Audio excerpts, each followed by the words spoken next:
Hey guys, Disorder Magic here, and Wizards actually posted an article that people are maybe interested in, so I thought I'd cover it because, well, we all want to know what's going on with the storyline for Ixalan, and of course we're probably not going to get any kind of closure or resolution or anything remotely progressive to the story until about Chapter 8 of the second half. But for now, there have been some clarification things that people have been wondering because they weren't, I guess terribly relevant to the storyline.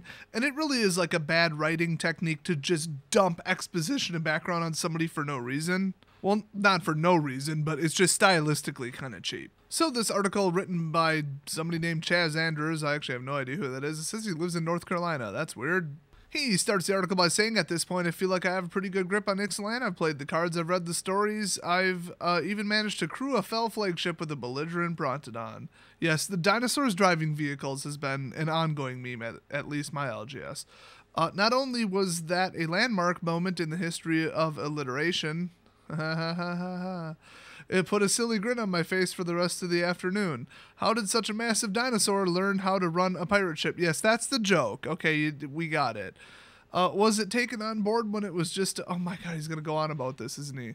Was it trained by one of the goblins? Does it wear a cool headscarf or tricorn hat? Can Desolator read words on a page after 9 o'clock? I'll give you a hint to that one. Nope. It is past my bedtime, people. Okay, enough dinosaur memes.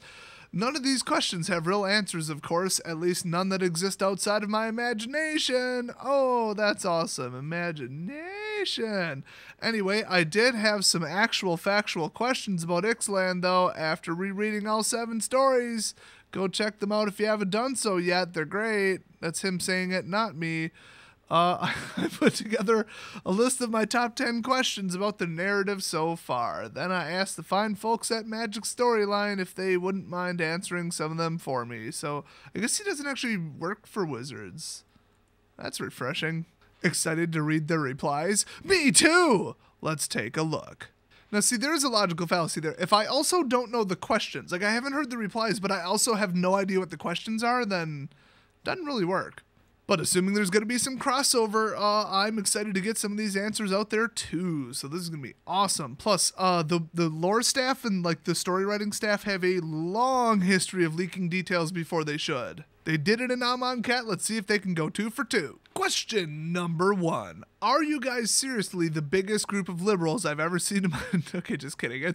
Is the Sun Empire currently at war with the River Heralds? If so, why was Huatli so confident that she would be able to find a herald to guide her to Oraska? Oh, for God's sake, I could answer that. Anyway, the Magic Story team replied, yes! Exclamation mark. Whoa! Calm down on the coffee there. Okay, seriously? Seriously, if that literally had 2 exclamation marks, I would consider it targeted harassment. The Sun Empire is currently in a state of expansion against the River Heralds.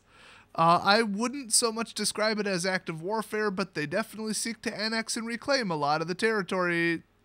You know, like the chapter said when we read it. That said, their expansionist plans were thrown off by the arrival of the Legion of Dusk only a few years ago. I remember that as well. Both parties want the vampires gone. The pirates are irritating, but not actively looking to set up a fort on the continent. So it is reasonable for Huatli to turn to the River Heralds for help. While they are forces at odds with each other, they also share a common enemy. Huatli is the warrior poet, more or less. Yeah, she hasn't earned it yet. So she has a natural charisma that lends itself to reaching across the aisle. So in other words, she's one of those cheaters where she rigs her 3d6s so that when she rolls, she's like, oh, look at that. I got 18 strength and 18 charisma. I am basically a deity sent down to play D&D with you. That cheating bitch. Ahora está tiempo para pregunta dos.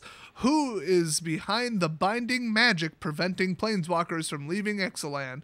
Is it a deliberate trap for planeswalkers or just the byproduct of some other spell? I'm going to tell you right now, because I haven't read these ahead, they are not going to answer him. The Magic Story team's answer was 27.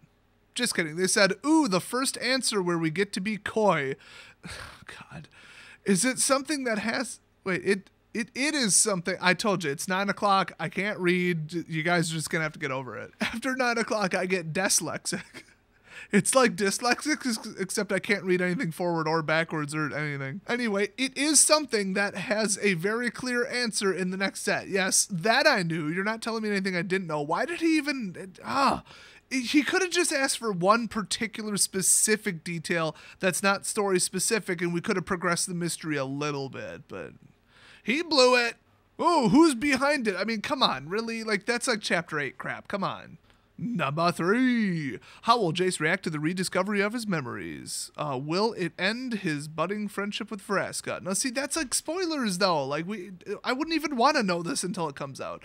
They got 2 paragraphs on this, though, so this should be interesting. They answered. Jace answers the question himself, and then they quoted him, "You are who you decide to be, is wisdom he passes on to Vraska at a moment when she needs to hear it." Oh, wait, no, that's a quote from the future. I thought they were quoting him from the past. "And it is wisdom that a part of him still very much believes in." That's about as vague as it gets. "Without his past, without his traumas, that is who Jace is. He is someone who truly believes that identity is a constant search." Oh, that's not SJWBS. "And that the mutability of destiny is reliant on the choices you make." Kind of contradictory to the word destiny. "There's a reason he's mono blue." I don't really follow that reference. "In the end, it will be up to him. Does he want to be someone frightened of the mystery of his own past, or accepting of the changes and inconsistencies of life?" Like, that's so, like, vague and, like, flowery and just, oh my god. Okay, paragraph 2. "On the other side, you have Vraska, who is very much strapped onto the roller coaster at the end of the Ixalan story." Not really. I mean, like, not only was it them just, like, walking down a road, like, literally walking down a road through the jungle and then showing up at Vraska, it wasn't really a roller coaster. It was just, like, she just destroyed everybody in their path, and then they made it to Vraska. That's about as direct as you can get. Oh, no, they got off the boat at one point. Like, whatever. Anyway, it says, Jace's injury is causing him to have a very violent psychic reaction. I don't remember that. "He's a telepath. What happens when a telepath receives a telepathic injury?" See, I didn't think it was, because that's, like, not a thing. It was just traditional, like, brain damage or something, you know? It wasn't like a magical effect, like his neurons got damaged. Anyway, the answer in this case is that not only does his suppressed memory come back in a rush, but his mind can't contain it all, and it's spilling over. Oh, that's right. He did start, like, projecting weird, like, scenes and stuff, like, without willing it to happen. That was kind of cool. Oh, God, they say he's barfing his own memories for whoever happens to be near. That's one way to put it. What will Vraska make of Jace's past, and will he be willing to accept her, knowing the past they share? I would say, like, the fact that they were totally chilling and he's, like, kind of a polite person and he doesn't want to be like, "Oh, now I hate you." Like he still remembers what happened for the last, like, week or two or whatever. So I'm going to say, yeah, I think they are kind of going to get along, just not quite as well. Also, keep in mind, I do not know a damn thing about the Return to Ravnica storyline, so... Or original Ravnica. I don't even remember which one they're referring to. Number 4. Why did Nicobolus choose Vraska, a city-dwelling assassin, to lead his expedition into the wilds of Ixalan? Is it because of her connection to Jace, or is his presence there just a coincidence? I can almost guarantee that Nicobolus had no idea that Jace planeswalked directly to that specific plane. But let's see what they say. Nicobolus is an expert planner, and one of the best aspects of being an expert project manager. Sure. Well, he is doing no work and making everybody else do all the work. So, yeah, project manager is recognizing the potential in your employees. Nicobolus sees Vraska, a planeswalker with lofty ambitions and the people skills to back them up. He sees the kind of leader she can become, so he offers her the one thing she wants most in the world, a path to salvation for the downtrodden in her guild. It's not really true. She just wants to run the guild. Like, that's what he promised her. But that's only part of the answer. There's definitely more there. Oh, maybe she has, like, a power specific to something, or, you know, something related to the Immortal Sun or something. Jace's presence here is entirely accidental. Nicobolus has no clue Jace ended up on Ixalan. Called it! All right, number 5. What plane is Angrath originally from, and why did he travel to Ixalan? Now, see, he's a Minotaur, and Minotaurs were only on, I want to say, like... maybe Dominaria, definitely Theros, and I think Ravnica. Now, I feel like there's more than just those 3, because Minotaur cards are, like, everywhere, but let's see what they say. Angrath was a family man, sure he was, on a plane we haven't been to yet. Ooh, mysterious. He has 2 adorable daughters, and when he wasn't at work as a blacksmith, he would travel the multiverse to bring them back presents. Oh, isn't that sweet? He went away on a weekend holiday years ago and ended up on Ixalan. When he tried to return home, he could not.